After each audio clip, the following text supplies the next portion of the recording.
Hello and welcome to the Comic Book Club, the only podcast where I'm your host, Matt Lasik, and I know a lot about comic books. I'm your co-host Kendra Forte, and I know nothing about comic books. Uh, Welcome, dear listeners, to episode 27. Today we will be discussing the 1985 classic Crisis on Infinite Earths, a comic book whose influence and ramifications can be seen to this day. Like, literally, over the summer, DC published a comic that had, that referenced important plot points from this very comic. So it's still, I'm very excited about this episode because when I first conceptualized this show, the first storyline that I thought of to cover was this very one. So I'm trying to keep this preamble nice and short. We won't be covering the whole thing today because it is very dense. We're going to be covering either 4 or 6 issues of this 12-issue maxi series, depending on how far we can get. This has a lot of parallel universes and a lot of characters, and it explains none of them, except for like the new ones to the series. So I'll do my best to give little blurbs every time a new universe or character is shown or introduced, just to sort of keep us on track. And Kendra, if I skip something or someone that you feel is important that I did not give a blurb to, please let me know. And lastly, like I said, this came out in 1985, so anytime we're as well as jumping between parallel universes, the story also jumps back and forth through time. So anytime I say the present, I'm talking about 85, not 2021. With all that in mind, let's jump into issue 1, shall we? Let's go. Okay.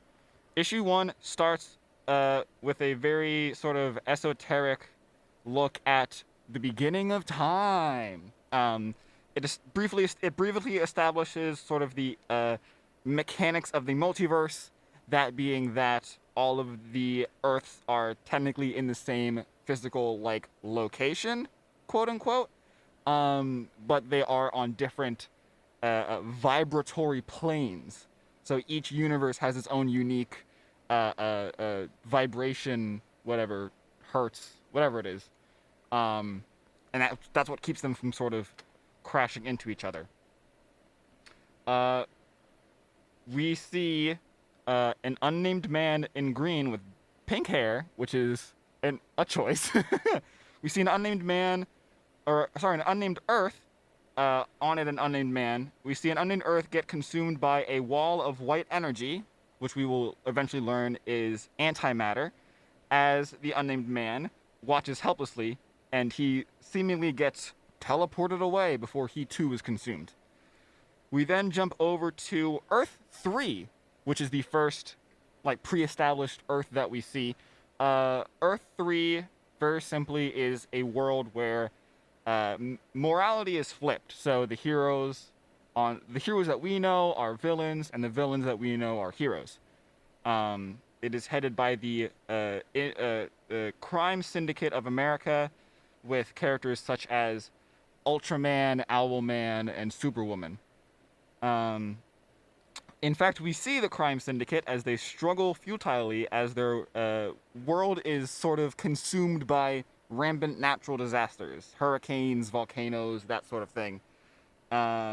It's at this point that the man in green appears, who I'll just spoil it. His name's Pariah, so I'm going to start calling him that instead of just saying the man in green.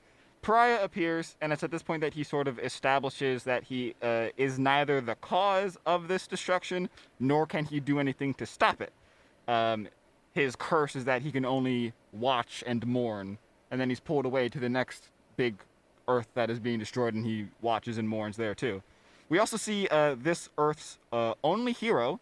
It's this Earth's version of Lex Luthor. I think they just refer to him as Luthor. As he prepares to send his son, Alex, across the vibrational gap into another Earth, sort of in a callback to the whole Superman thing of our planet's destroying, so I gotta send him to another planet. But in this time, instead of planets, it's entire universes. And then in a very sad moment where we see, inner character shine through, and Luthor embraces his wife for the last time, as Earth 3 and its respective universe ceases to exist, and Alex's rocket launches across the bleed, which is I don't think they ever say that in this comic, but later on it's established that the sort of space between universes is called the bleed. We see Alex's rocket launch through the bleed as it lands in the ruins of Earth 1's watchtower. And Alex is the son, right? Yes. Alex, full name Alexander Luthor, is the son of Earth 3's Lex Luthor. I think Lex is also short for Alex, or Alexander. It is, because Lois calls him Alexander. Right. So he's a junior. I just call him, for the purpose of this, I just refer to him as Alex, or Alex Luthor. And yeah, the rocket with the baby in it lands in the ruins of Earth 1's watchtower. Now, Earth 1 is the universe that we would be the most familiar with. This is the mainstream DC continuity. So it's Superman, Batman, Wonder Woman, that whole deal. And the watchtower is the Justice League's sort of base of operations that floats in orbit around the Earth. But at this point in the DC continuity, it is in ruins. So that's where the rocket ends up. Meanwhile, on another satellite orbiting Earth 1, we see two new characters. The Monitor, who at this point is sort of only shown in shadow, but I'll just tell you now, his name is the Monitor. And a blonde-haired white girl named Lila, who also is... the whole mechanics of her powers aren't super well established, but like her human mortal form is Lila, but she can kind of go into some sort of like hibernetic, like hibernation. Yeah. That's the right word? Yeah. She can kind of go into like a stasis, and like release this energy from her body that coalesces into like a super version of her that's referred to as Harbinger. That's how I pronounce it? Cool. When I first read this as a child, I think I called it Harbinger, and it took me a long time to learn that is not how you pronounce that word. So yes, we see the Monitor in his satellite with his assistant Lila, aka the Harbinger, watching as various worlds are consumed by this antimatter. Harbinger splits herself into multiple energy entities to go recruit heroes and villains from across the multiverse. From Earth 1, we get King Solivar of Gorilla City. Gorilla City being a hidden secret city, like in the deep jungles of the African continent that was first established in the pages of the Flash comics. We get Firestorm and Killer Frost. Firestorm being a hero comprised of like two minds inside one body that can mess with, the atomic makeup of things, and Killer Frost being an ice-themed supervillain. It's a really weird. I'll come back to that. I have something to say about that. Also from Earth 1, we get Geoforce, who is the king of the fictional country Markovia and has like Earth powers, basically an Earthbender. Cyborg, who, if you know anything about Teen Titans, you know who Cyborg is. I mean, if you've seen Zack Snyder's Justice League, you know who Cyborg is. The current Green Lantern of Earth, that being John Stewart, and two other villains, one named Simon, who has psychic powers, and Dr. Polaris, who has magnetic powers. From Earth 2, which is where DC retroactively established that their Golden Age stories take place, and then proceeded to sort of write this is what's happening in like the 1985 of Earth 2. So now there's there's still like the original Superman and Batman around, but they're older now, and there's a bunch of legacy heroes around of sons and daughters of that age. So from Earth 2, they get that Superman. They get Obsidian, who is the son of the original Green Lantern, who has darkness powers, and a villain named Psycho Pirate, who, with the use of a magical item called the Medusa Mask, can influence the emotions of others. And right now I'm going to go back to the whole interaction between Firestorm and Killer Frost, because it feels really weird. It was hilarious. Do you want to describe the scene? Is this the scene where Firestorm melts the ice, kind of encapsulating, what is her name? Killer Frost. Killer Frost. And Psycho Pirate shows up with the Harbinger, and changes Killer Frost's emotions from anger to love, and she falls Yeah. in love with Firestorm. Firestorm. Yeah. So Harbinger basically goes and breaks Psycho Pirate out of jail on Earth 2 and then drags him over to Earth 1. And yeah, he makes Killer Frost fall in love with Firestorm. And that just feels really weird and wrong to me. And they stay in love. For a while. For a while. It wears off eventually, but yeah, for a while they're all, or at least Killer Frost is like lovey-dovey towards Firestorm. And he's like, this is weird and wrong. Which, like, you know, kudos to him for recognizing that. I just like, they could have just made it at least from like hatred to just like neutral. No. Or even just like neutral their is not allies. an emotion. Yeah, but like, I don't know. I feel like there were other steps they could have hit before they went straight to love. It feels very. I think it was the best way to show Psycho Pirate's powers to people who had not seen him before. Yeah, I guess. But there were, you know, two heroes in the room. It could have been like, at any point could have been like, all right, hold on a second. Anyways, that whole sub storyline of Killer Frost being like manipulated into basically gaslit.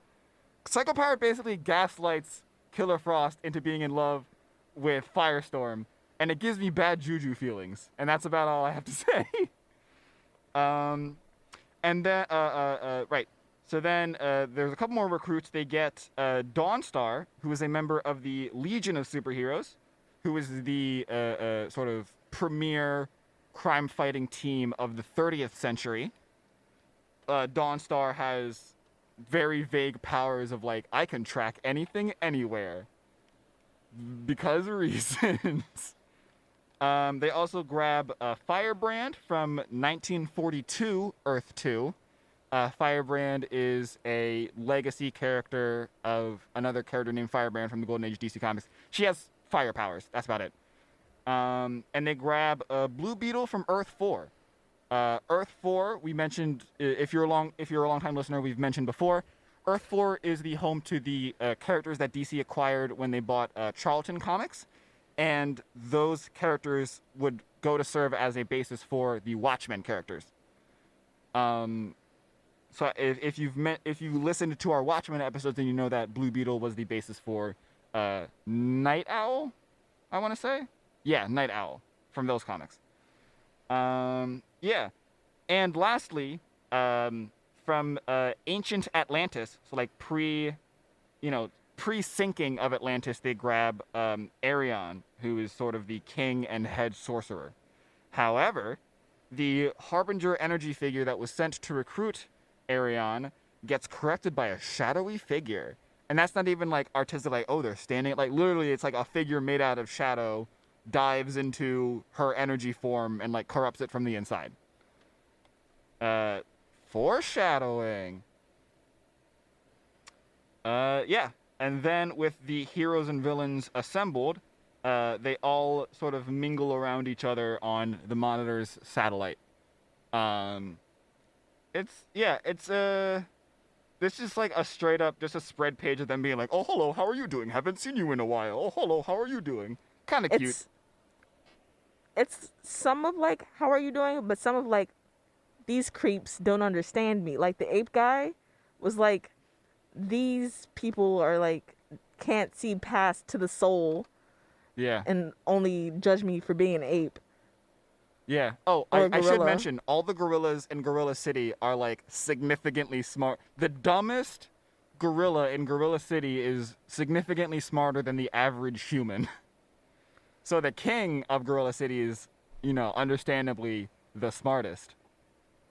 That sounds like a metaphor, the smartest gorilla in Gorilla City. There's someone smarter than me could make a metaphor out of that. Yeah, so as they are all mingling and as the villains are like, you, these fools, I'm smarter than you, they are attacked by shadow demons, the same types as the one that corrupted Harbinger.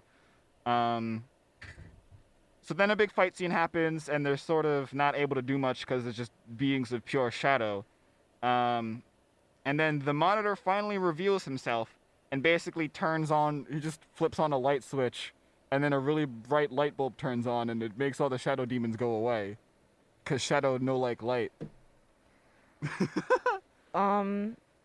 Can I share my thoughts on this issue? Yeah, please. Oh yeah, that's also just to very quickly wrap up. Monitor would be like, haha, it's me, the Monitor, and I've summoned you here because your worlds are going to die. And then that's the end of issue 1.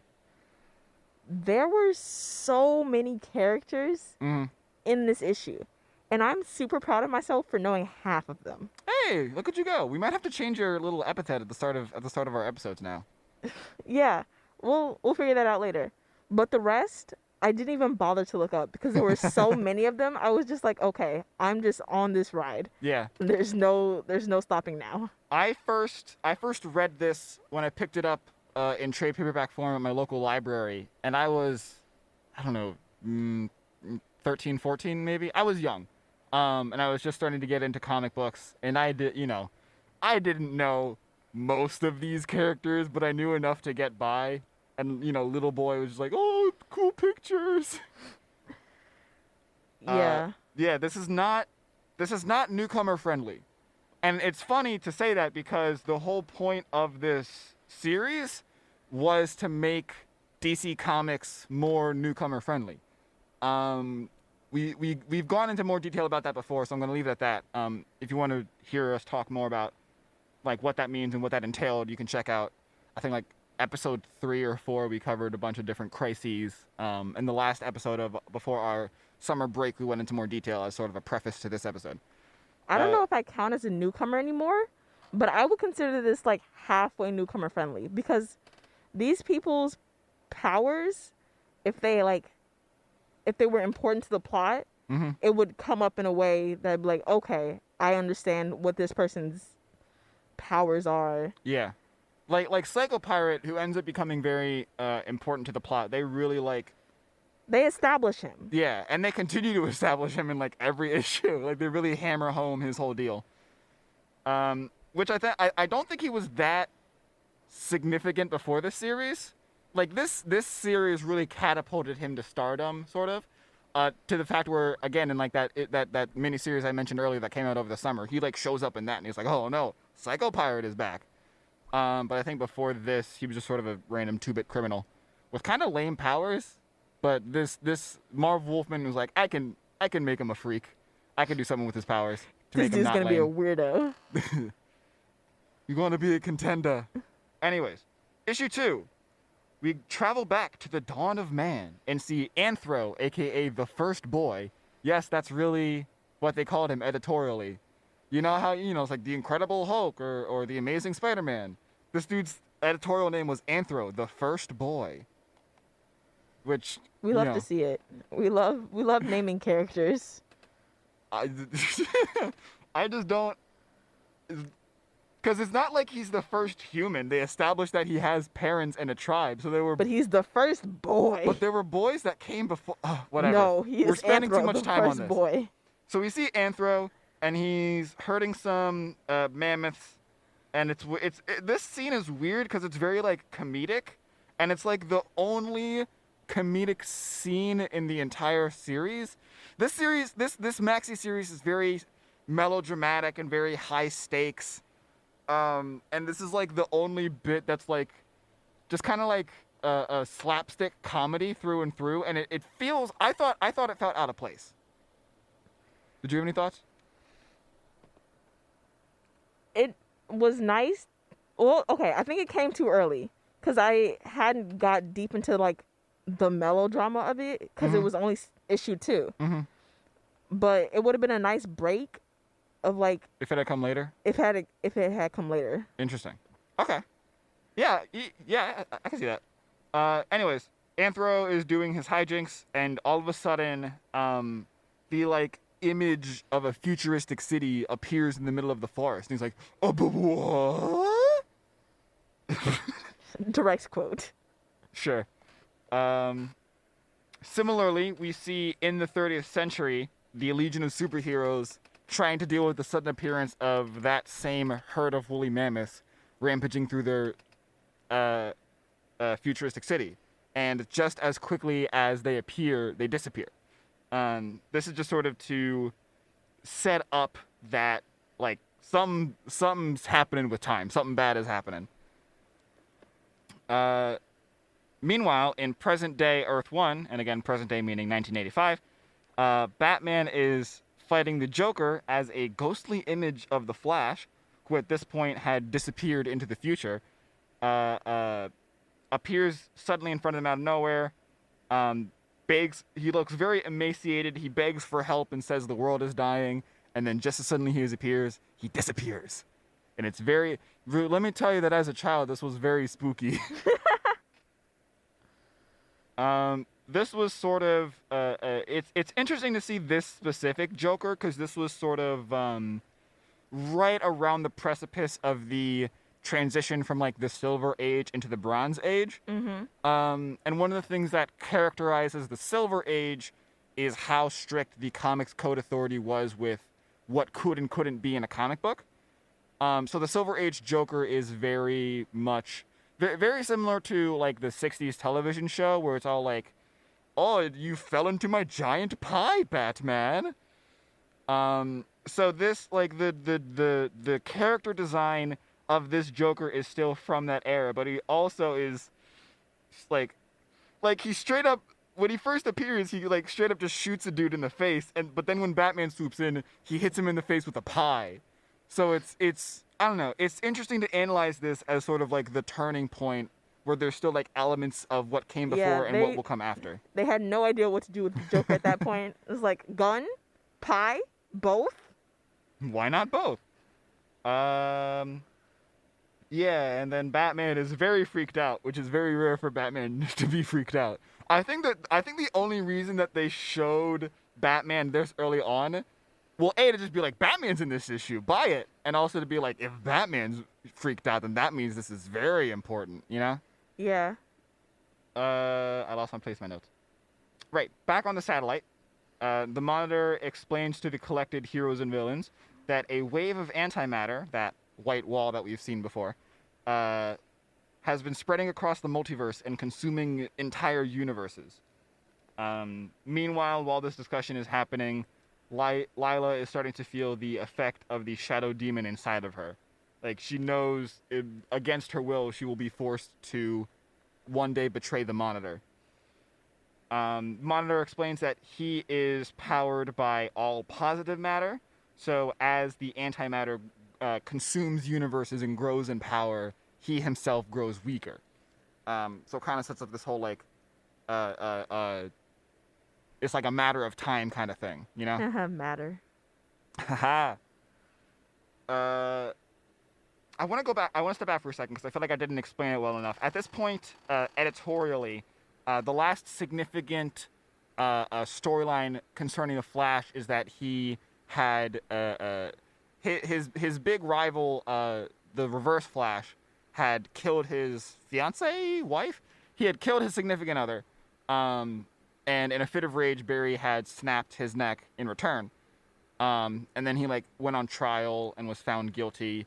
But then, like, at the last second, his SO showed up and was like, hey, guess what? I'm not actually dead. At the very last second, I was just sucked into the future by my biological parents, because it turns out I'm from the future. And I was just left in the past, your present, as a baby. Whoops. Anyways, Barry, instead of going to jail for killing a man, you want to come hang out in the future with me? And he goes, okay. And then just disappears into the future. So the reason Batman is so shocked when Barry first appears is because at this point, editorially, he had just kind of vanished. With that cleared up, let's move on. The Monitor has revealed that he has planted like resonance towers, basically like big vibrational tuning forks, in 5 quote-unquote crucial eras across a couple of Earths that need to be activated and protected by the recruited characters. Meanwhile, on Oa, which is the headquarters for the Green Lantern Corps, the Guardians of the Universe are taken out by a mysterious and powerful force that talks in a unique text box. And you know that any character that talks with a significantly different text box is going to be important, because lettering tells you a lot. Back on Earth 1, Batman and Superman meet up in Metropolis so that Batman can be like, yo, man, I don't know what's going on. I saw the Flash. Dude. I saw the Flash, and then he, like, wasn't there, and he said Earth was gonna die. I'm scared. Batman just turns into Shaggy from Scooby-Doo. Like Zoink Soups. So then we see the first of the... Oh, wait, before that, while Batman and Superman are discussing it, Pariah shows up, the man in green, and he basically just reinforces the fact that their Earth is dying before he is pulled away to some other cataclysm. Then we see the first of the vibrational towers, which is placed in the Great Disaster, which is an apocalyptic future for Earth 1, populated by warring tribes of anthropomorphic animals and a human named Kamandi, known editorially as the last boy on Earth. So in one issue, we get the first boy and the last boy. Nice little... I'm collecting boys for my bookends. I gotta get the first one and the last one. More Shadow Demons attack. Or actually, I keep losing my place in my notes. I apologize. I have very thick notes. So Kamandi is sort of climbing up the tower and inspecting it as this delegation of the Monitor's troops show up, them being the Superman from Earth 2, Solivar, and Dawnstar. Soon after they arrive, more Shadow Demons attack, and it's at this point that the heroes notice that the silhouettes of the Shadow Demons look very similar to the Monitor's figure. Interesting. Back on the satellite, little baby Alex from Earth 3 is aging rapidly. He now looks to be about 5 or 6, and seems to have some sort of latent power as his body is like covered in little stars and such. Interesting. That's just how 6-year-olds be. Dude, if you didn't have weird sparkly objects on your body when you were 6, then you weren't living. The second of the vibrational towers is put in ancient Atlantis, like literally right when they grabbed Arion from, and is guarded by Arion himself, Obsidian, and Psycho Pirate. At this point, Psycho Pirate's sort of put away by himself because Orion's like, there's no way in hell I'm letting you inside my city, so you're gonna go sit outside and wait while we go figure this out. So Pariah shows up in front of Psycho Pirate, and he's all sad as he usually is, and Psycho Pirate, being Psycho Pirate, is like, I don't like it when you're sad. You should laugh. And let me tell you, the panel of where Pariah is laughing is like straight up hellish. That is just nightmare fuel. This man's face was not designed to smile. Yeah, so he uses his power to make Pariah laugh, and it looks very creepy. And then the other two show up, and it's like, y'all need to chill. Psycho Pirate is top 10 scariest supered people. Dude's a freak. Dude is just like straight up a freak. Something is wrong with him in the head, and he takes it out on other people. So Arion's like, you're a freak, and you need to stop what you're doing. And Psycho Pirate's like, lol, what if I used my power on your entire city and caused chaos? Wouldn't that be funny? But right before he can do that, a sudden beam of energy comes out of nowhere and apparates him away to some shadowy pocket dimension, where a dark voice coerces him into serving it. Ooh, foreshadowing. To replace Psycho Pirate, the Monitor decides to take some steps to create a new Dr. Light. The first Dr. Light was a villain, and there is a lot of history behind him, which we won't get into right now, because it's a lot. But we will talk about him at some point, probably, because there are some interesting editorial decisions that were made concerning the first Dr. Light.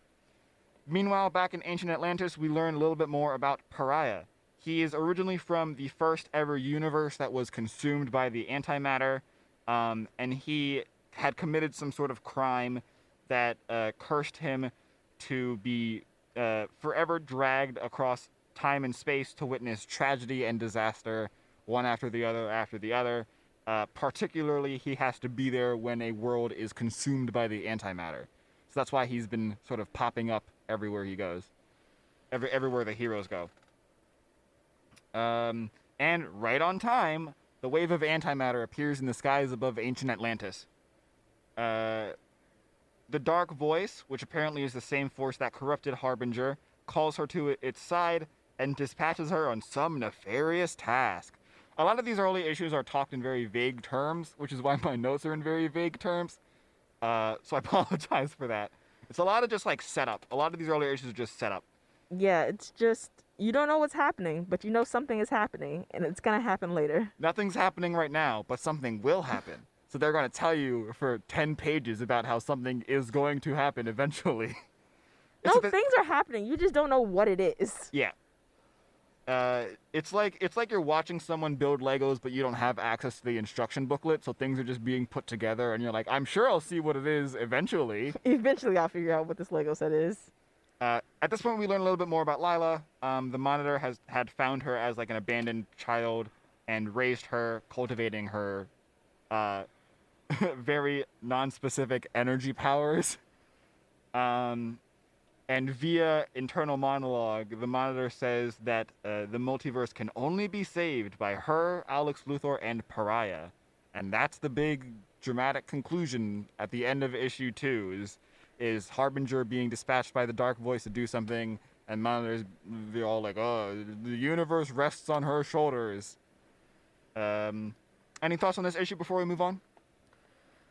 Hold on. I have to read the notes again because all of the issues like blended together. Yeah, these are very long issues and they're very dense in terms of events and dialogue.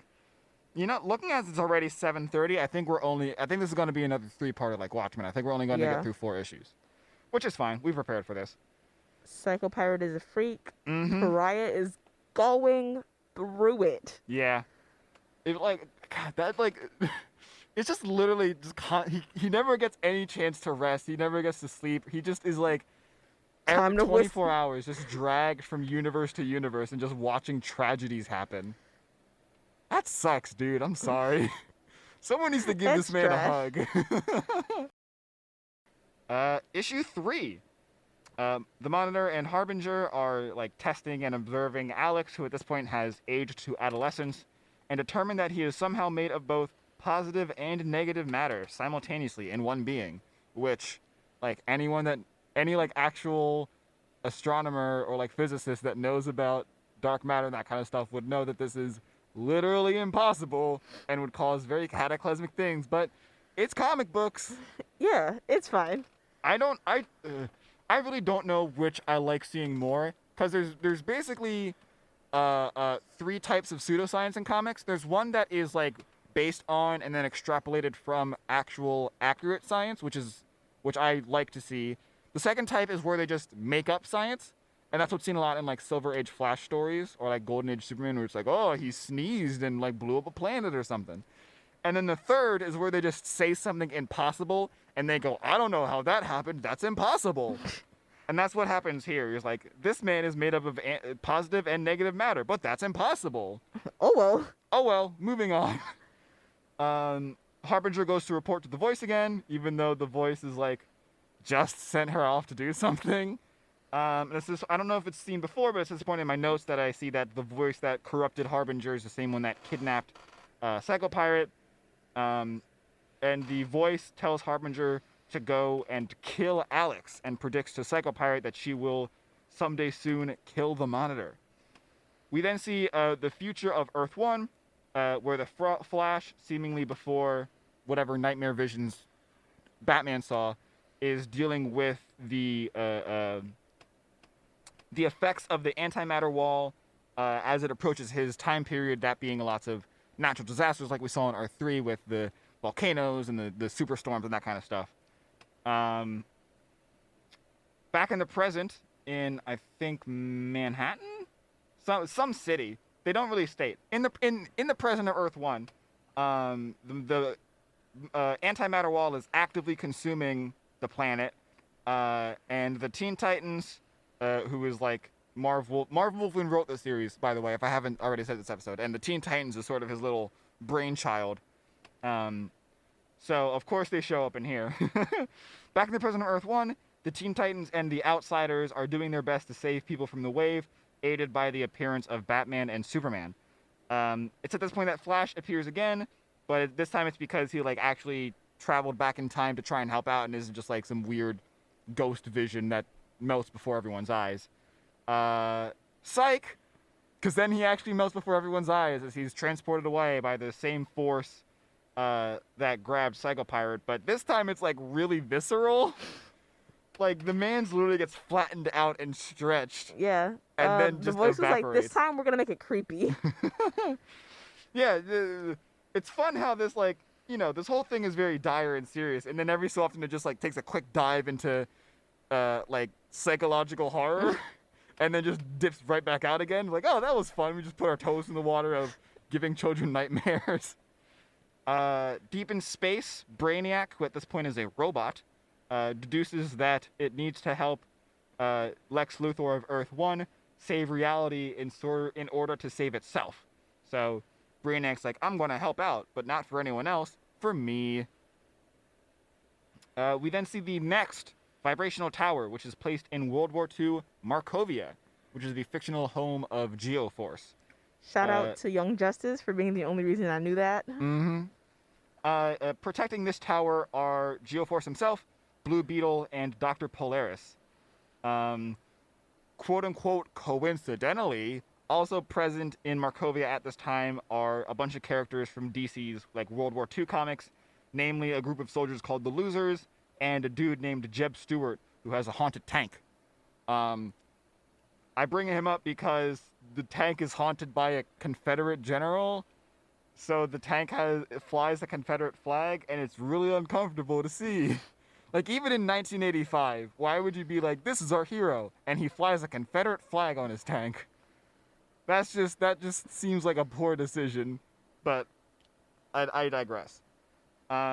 Geoforce decides to, instead of just like passively, instead of just like only protecting the tower and letting history play out, he decides to actively take a hand in the fight against the Nazis currently happening between the American and Nazi forces, because he's like, I remember in our history, Markovia was like ravaged by this battle, so I'm gonna go in and like do what I can to stop it. Honestly, that'd be none of my business. Yeah, well, Dr. Polaris agrees, but it's very clearly just like, I just like fighting. The Shadow Demons attack again. They kill most of the Losers. At this point, both the American and Nazi forces have moved their fighting like around the base of the tower, as each force thought that it was a new weapon designed by the other side. And then Shadow Demons attack, and they kill most of the Losers, which is like, yeah, that's fair. They were just normal like army grunts. They were called the Losers. What did you expect? Yeah, exactly. At this point, Blue Beetle is attacked by and wounded by one of the Shadow Demons, and basically just proves largely ineffective. So the Monitor sends him back home to Earth 4. Back in the Great Disaster, Solivar, who was also wounded by the Shadow Demons, has a little cute bonding moment with Kamandi before succumbing to his wounds and also being sent home by the Monitor. The Monitor's is like, I'm gonna just send you back home to die. You can't be a part of the effort to help. Just die with the rest. Yeah. We then jump to Texas in 1879, where another tower appears, this time guarded by Simon, Cyborg, Firebrand, and the Green Lantern. John Stewart, Green Lantern. Also present are a bunch of characters from DC's Western comics, including Batlash, Jonah Hex, Nighthawk, Johnny Thunder, and Kiwo no Te. I hope to God I'm pronouncing that right. It's Shadow Demon time! Simon is seemingly killed, and Green Lantern's ring suddenly stops working. I say as I stroke my chin. I wonder if that had anything to do with the Guardians of the Universe being attacked on Oa, the home base of the Green Lanterns. Oh well. And then in the midst of the fight, the antimatter wall shows up as they are all basically dying. It destroys a nearby town and consumes the Nighthawk, who was one of the like cowboy heroes that were there. In the 30th century, the antimatter wall has shown up there as well, and the Legion tries its best to fight it, but to no avail. At this point, the antimatter is present in every location along Earth 1's timeline, but the Monitor is ready to activate his towers, unless a corrupted Harbinger has something to say about it. Dun, dun, dun! Cliffhanger! That's issue 3. Any specific thoughts about this issue? Okay, gotta go back through the Yeah, notes. this is the first one to really like start moving the plot along. This is the first Yeah, one that isn't just like straight up setup. Like the towers are there, the heroes and villains are there. They're fighting the literally demons. everybody gets attacked. Everybody gets attacked. I mean, that really is like the energy of this entire series. Is like everyone, everywhere, everyone is getting attacked at the same time, and they just got to deal with it. Yeah, this is a lot of okay, new people are here and they're all they're dead. attacked. Yeah, I think the only reason that they were cutaways to like World War II and like the 1800s is just to be like just so DC can be like, oh wait, we still have these characters. Throw Kill them in them off. there. We got to get all of them in there. Just throw them in there. We're not gonna use them. Just let them get killed by the shadow demons. Yeah, let's move on to issue 4, which will most likely be our last issue of tonight. All throughout Earth 1, people are coming to grips with the end of the world. This is sort of a lull in the action, a very introspective moment as Batgirl and Supergirl meet up to sort of discuss resilience and what it means to be a hero and, fighting in the face of an inevitable end and all that heroic junk. After the antimatter destroys Earth 1, it's told to us via, I don't think it's anyone specific, but the caption says that the antimatter wall is currently attacking both Earths 1 and 6, and after those are gone, there will only be 5 Earths left. So the end of times is coming. Pariah then reappears on Earth 6, which is notable for not having any sort of duplicates or analogs of the other Earths. Earth 6 is guarded by a family of 3 heroes, Lord Volt, who has electric powers, Lady Quark, who has atomic powers, and their daughter, Leanna, who has plant powers. As the antimatter wall consumes their planet, Leanna and Lord Volt die trying to defend their Earth, but Pariah drags Lady Quark with him as he disappears in sort of a last-ditch desperate effort to save at least one life. Very respectable, I must say. Again, this man just needs a hug, I swear. He saved someone, so I'm happy for him. I gotta say, I'm gonna take this moment to really praise the art. There's a lot of sequences here where it's just sort of trying to depict a universe being consumed, and the art does a really good job of showing that. It's always like divided across multiple pages, so there's time to really feel the crawl of this unstoppable force consuming a universe, and it usually ends with like multiple panels of just pure white. It's very, you really feel the weight of what's happening, I think this was George Perez, who works with Marv Wolfman on a lot of stuff. I just really gotta, once every episode I gotta praise the art. The artist had a really great time with just making things disappear, killing things. Yeah. Just the destruction of all things. Yeah.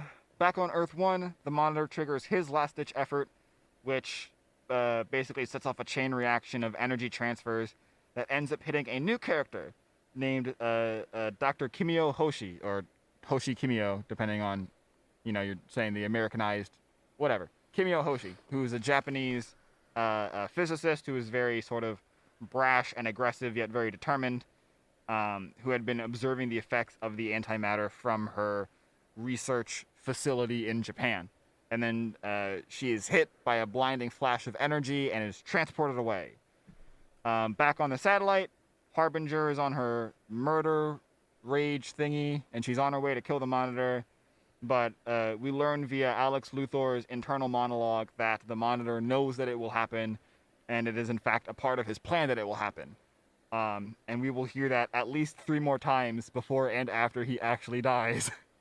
Because they really like repeating the same information over and over again. They gotta let you know the Monitor knew it would happen.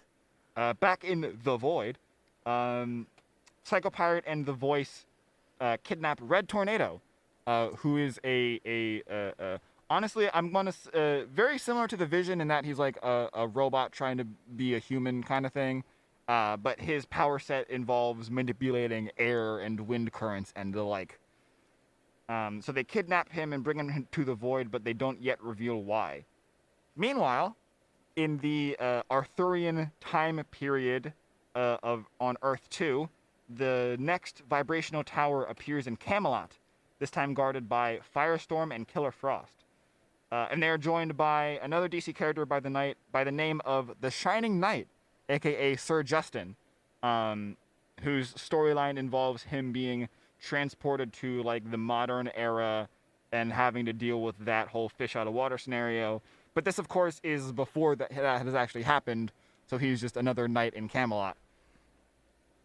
Shadow Demon time. Shadow Demon time. Jazz hands. At every tower that we have seen so far, the Shadow Demons merge together to form a giant figure. And the final tower appears in, I'm going to say Manhattan, in front of the Titans, Outsiders, Batman, and Superman, along with the transformed Dr. Hoshi, who has become the new Dr. Light. Pariah then appears on the Monitor's satellite, and the Monitor reveals that it was he who had cursed Pariah all that time ago. Cat. I can't say what I want to say on the air, but he sucks. Well, I'm sure he's got a plan. Literally everything we know about the Monitor is that this has all been planned to like the most minute detail. So there's a Screw your plan. This man has been in pain for 3 issues now. Speaking of plans, he reveals that the towers are vibrational forks, and they are designed to merge Earths 1 and 2 together, as all of the worlds of the multiverse were originally meant to be one solid universe, and that the worlds that were separated at the beginning of time are weaker apart than they are together. Which, like, says who? You know? Who says they were supposed to be one universe, you know? It just sounds like a really busy Earth.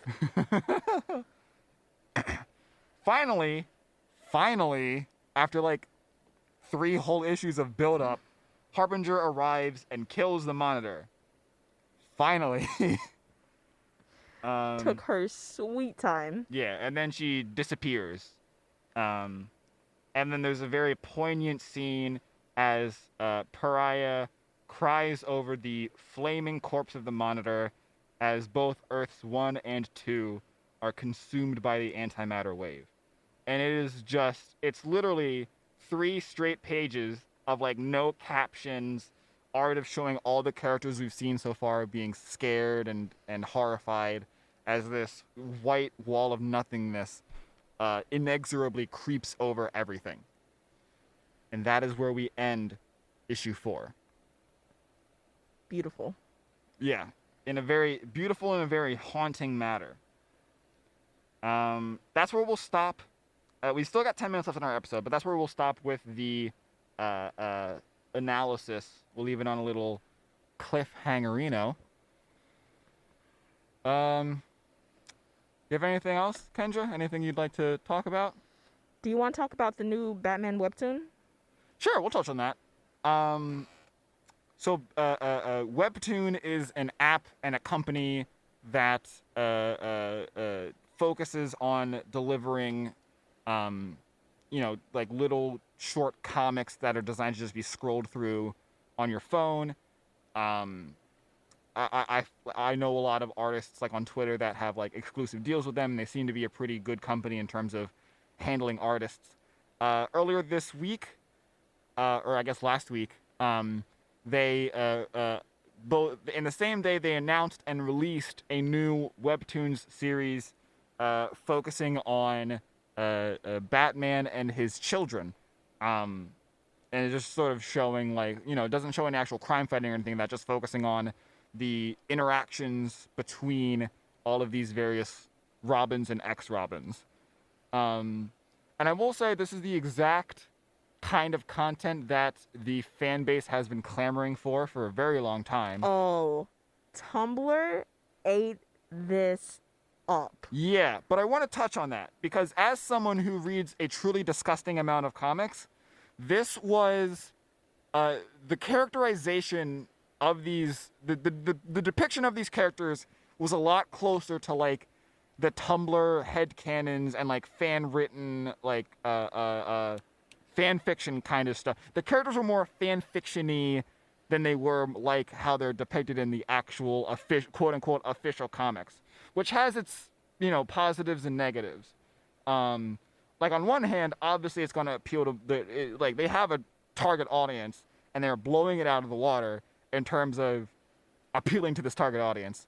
But it feels like they feel like kind of caricatures of the characters they're meant to be.